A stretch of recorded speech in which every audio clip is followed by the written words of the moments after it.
Some say that alongside this see-it-to-believe-it world is the shadowy realm of the supernatural. Sometimes the residents of that dimension touch us, and in one moment, our lives are changed forever.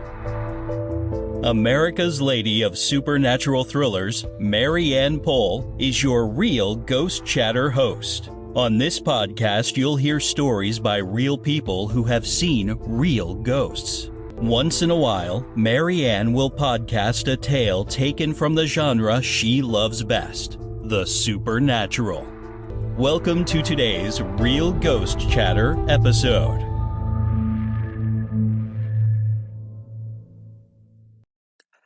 Have you heard about Anchor? If you haven't, I'm here to tell you it's the easiest way to make a podcast. Let me explain. It's free, and I mean free. I haven't paid a dime to produce or distribute my podcasts. There's a creation tool that allows you to record and edit your podcast right from your phone or computer. How easy is that? Podcast distribution can be a headache, but not with Anchor. Anchor distributes your podcast for you so it can be heard on Spotify, Apple Podcast, and many, many more. As a bonus and not an obligation, you can make money from your podcast with no minimum listenership. Anchor has everything you need to make a podcast in one place. Download the free Anchor app or go to anchor.fm to get started.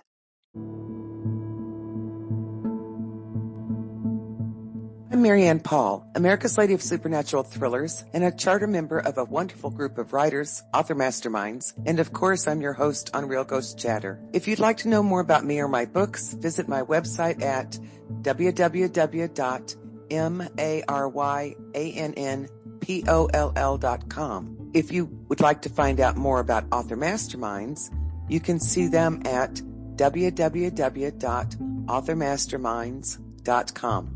Today I'm reading a short story entitled Unintentional Consequences. This story is the introduction to my third book, Gorgon. All of the Iconoclast thriller series, of which there are 4, start with a short story. Each of these prologues is set in the past and relates to the present-day setting of the main novel. My hope is you will enjoy hearing it as much as I enjoyed writing it. Unintentional Consequences. Orange flames danced off chestnut-colored eyes and cast warm hues onto the weathered wood walls of the lodge. An aged man turned to 3 adolescents who sat cross-legged around the sand pit. There are those who do not understand. It is said, I will bring them knowledge. What is done with this knowledge will determine the fate of our land. The oldest youth jerked his chin to the elder's right. Why does this stranger sit beside you at our ceremony? The older man narrowed his eyes and bent forward. Do you question me? The child's face paled and he dropped his head. I do not. The leader leaned back. This man, whose name is Solak, came to our land with the white explorers on the big ships. His boat was destroyed in the big waters. I do not know why, but he lives when he should have died. Since that time, Solak has visited our villages. He is known by all the Denali. I call him my friend. Elder Sean's face broke into a warm smile. I not only call him friend, he is my brother. With respect, father of our village, why has your friend come to us now? He has a message you must hear. Solak came to our land looking for a way to protect his village. He used our land to hide something and told no one. Now the white man, who seek our animals and money from their hides, are coming here in great numbers. When Solak saw this, he knew the secret could be uncovered and it would destroy us and them. He came to me for counsel. Young eyes widened with fear. Secrets are bad. This man should be put out of our village. You have learned our traditions. I am pleased. Sometimes we do not share all of our knowledge. A wise man and a leader of a village must know when to remain silent and when to speak. It is a lie if we do not share the truth when asked, or when it will cause great harm. Today my friend will tell the truth. He is about to share a story that will affect those yet to be born. It is a tale that you are not to teach to anyone but the ones who come after you to guard our history. Now you know why I called you here and why I instructed you to be silent after you hear his words. Do you still agree? The young man bobbed his head. Solak came to me when his heart could no longer bear this heavy burden. What he has done affects all of our peoples, from the great waters of Takatnu to Denali. The oldest boy, the one who acted as their leader, focused on the elder's gentle brown eyes. We do not understand. You will. You are here because you are the ones chosen by our village to keep our people's history. The young man straightened his back. I will do my best. Elder Sean smiled. I know you will. He looked at the ground and sighed. In the days when those from the country where the sun sets crossed to the sea to our land, in the days before the white man paid for our home, in the days before our land was known as cursed, there was peace here. It was a sanctuary which fed and protected our people. I understand. The kind eyes flashed. You have no understanding, but you will. This place we call home continues to provide for us. But you know the trees and grass are no longer abundant in our land because something made the peaceful spirits leave. Our people could not find a reason.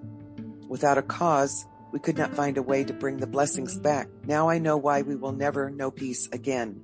One man changed this land. Young eyes narrowed in a mixture of hate and fear. How could one man hold so much power?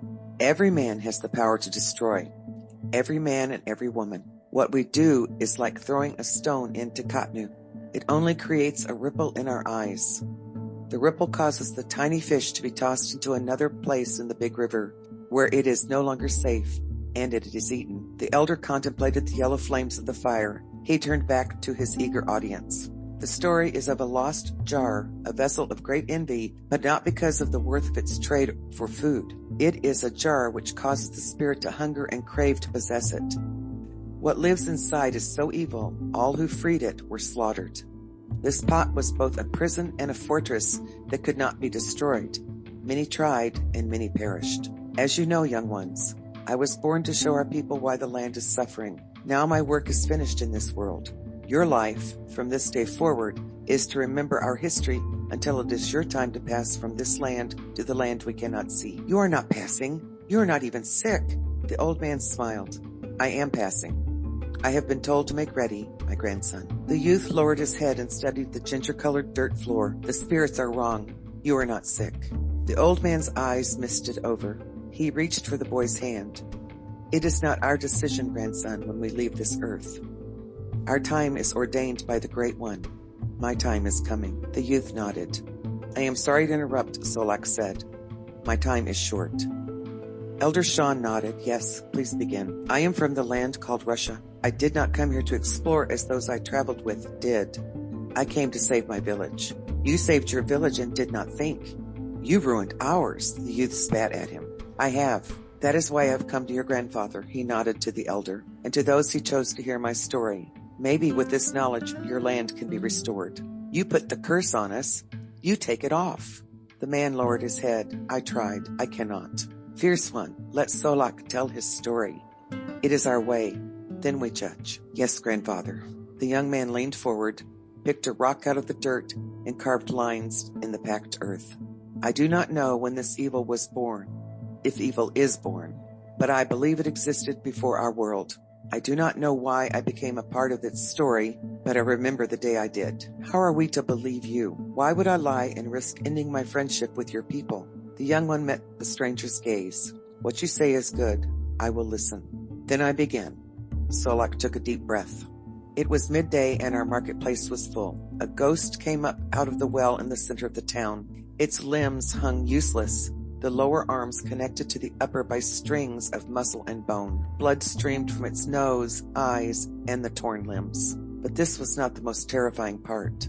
When it opened its blackened and bloody mouth, it bellowed like a moose calf taken by wolves. All who heard the wail froze in their places. The ghost said, Your town is to be destroyed.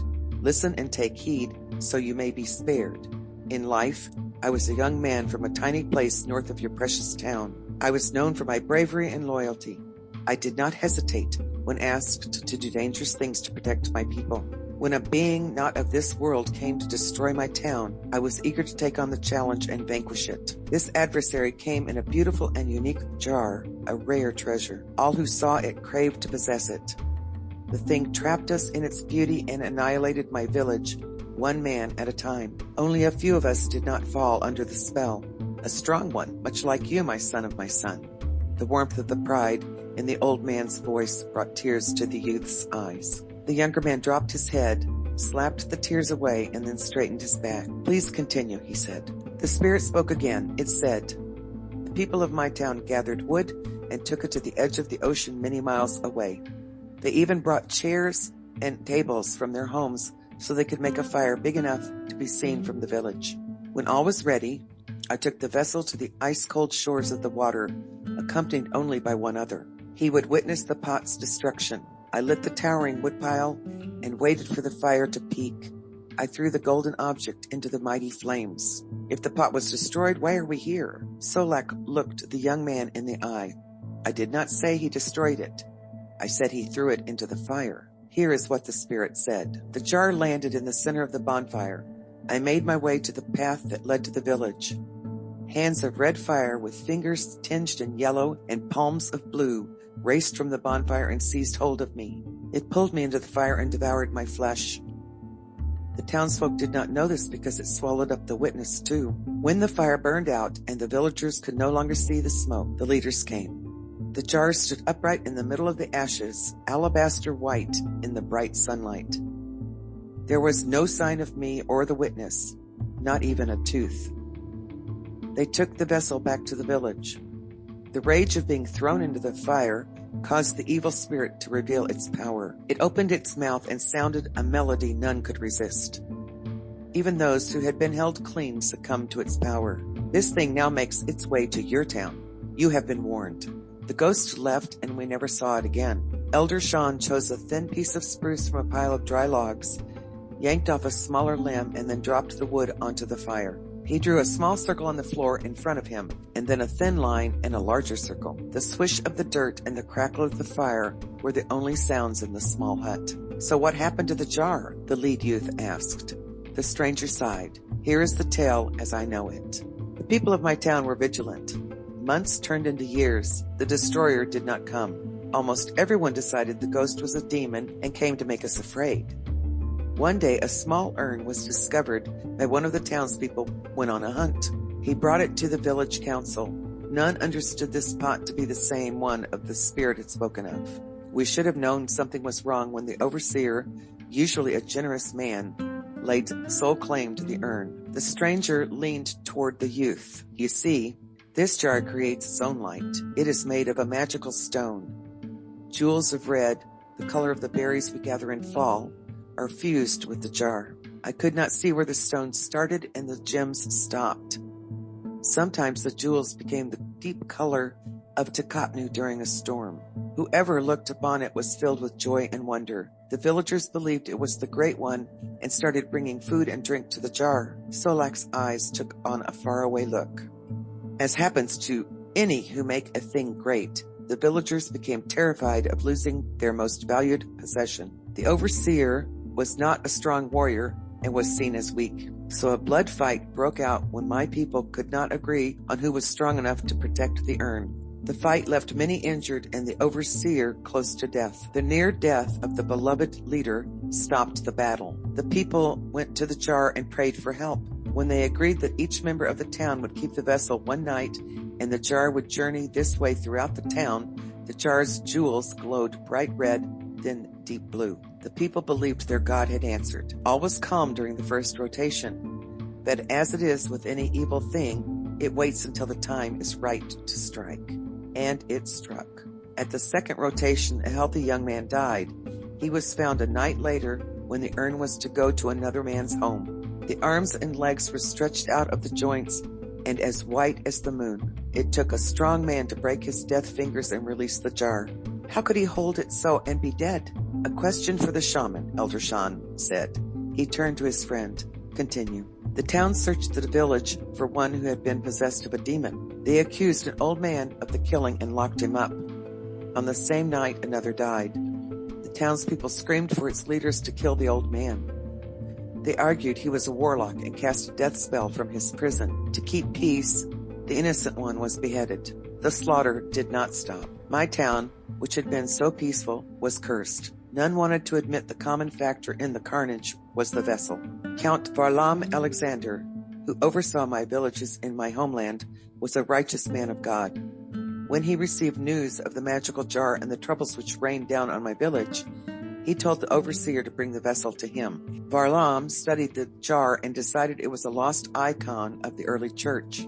He seated it in a place of honor behind the altar in his chapel. Count Alexander looked on it in astonishment when the thing first vibrated, then wobbled. The alabaster lid transformed into an indigo blue right before it catapulted from the urn. A smoky fog snaked skyward. The mist dissolved, revealing a beautiful woman, clothed only in a gauze robe. The count put his hands on the altar and shouted, "What are you?" The entity said nothing. It lunged at him. When it struck the altar, it recoiled as if it had been burned. The beautiful features contorted in pain, and tears flowed from its eyes. "I am a soul trapped by evil.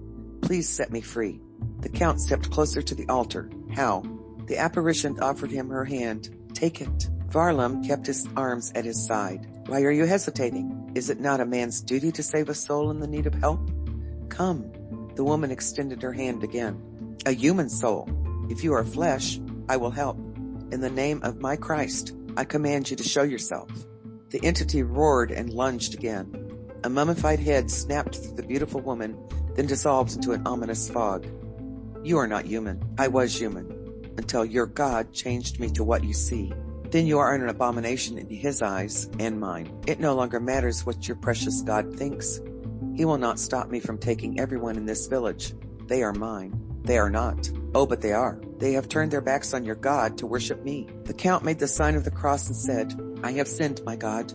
I ignored these people because in weakness and fear for my own life, I did not stand up for your truth. Forgive me."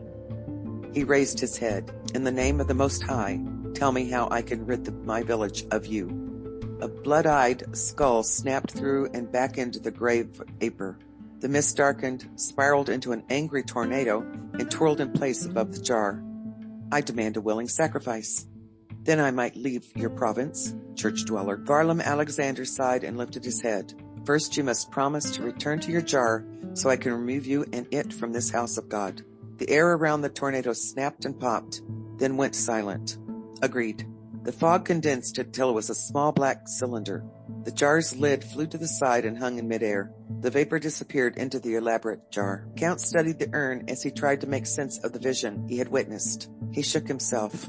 "Nicholas, come." A sleepy-eyed adolescent appeared at the top of the chapel's rough-hewn stairs. "Count Alexander? Why are you here at so late an hour?" "Evil has entered this house of God. Stand watch and do not go near that." Varlam pointed at the jar. "No matter what it begins to do."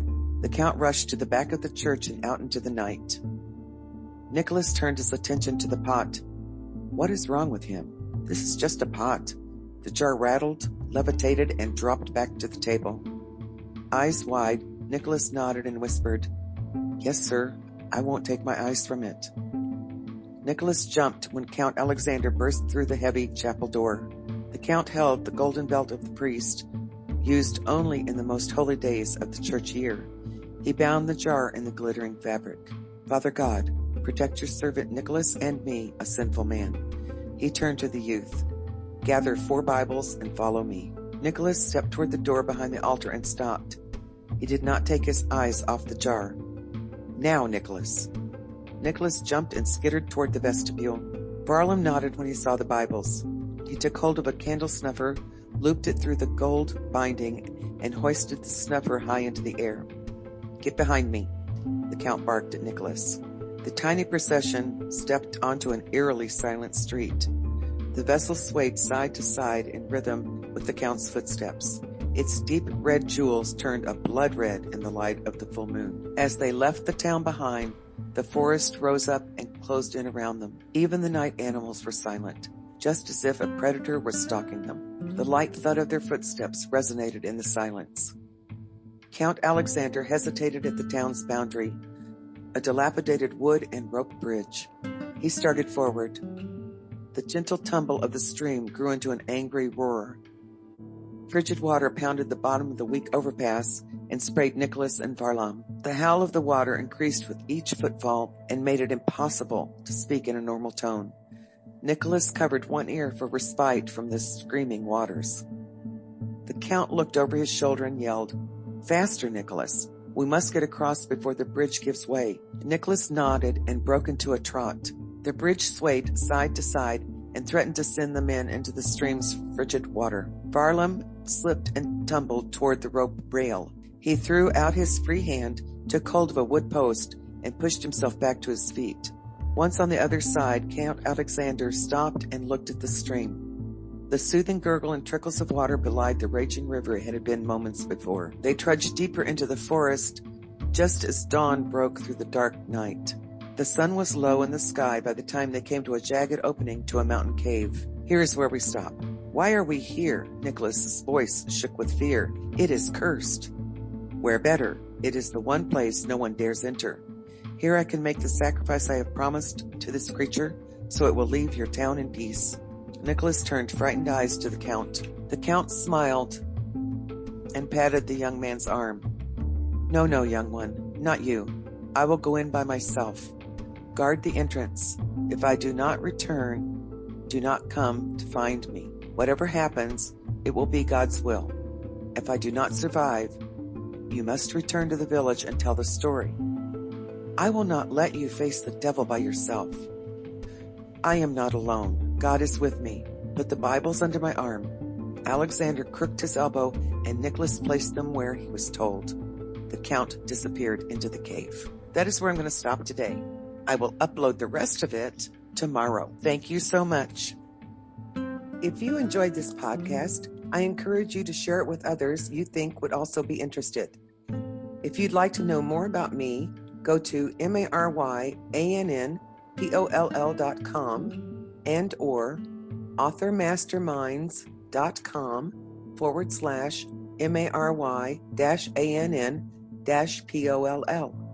Until next time, may the wind always be at your back, the sun on your face, and the good Lord walk beside you.